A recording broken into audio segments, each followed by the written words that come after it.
এক রাজার একটি চোখ ও একটি পা ছিল না, কিন্তু রাজা ছিলেন খুবই দয়ালু।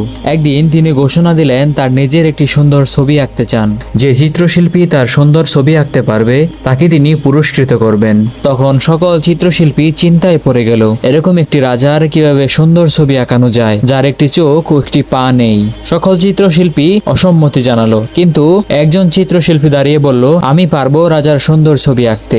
রাজা তার কথা শুনে অনেক খুশি হলেন, তাকে ছবি আঁকার জন্য অনুমতি দিলেন। চিত্রশিল্পী তার কাজ শুরু করলো। অনেকটা সময় পর যখন ছবি আঁকা শেষ হলো, রাজা ছবিটি দেখে অনেক খুশি হলেন। চিত্রশিল্পী এমন একটি ছবি এঁকেছেন যেখানে রাজা ঘোড়ার পিঠে বসে আছে, রাজার একটি পা ঘোড়ার অন্য পাশে, আর রাজা এক চোখ বন্ধ করে ধনুক হাতে তীর ছুড়ছেন। এই ছবিটির মধ্যে রাজার বীরত্বের কথা ফুটে উঠেছে, আর রাজা চিত্রশিল্পীকে অনেক অনেক বেশি পুরস্কার প্রদান করলেন।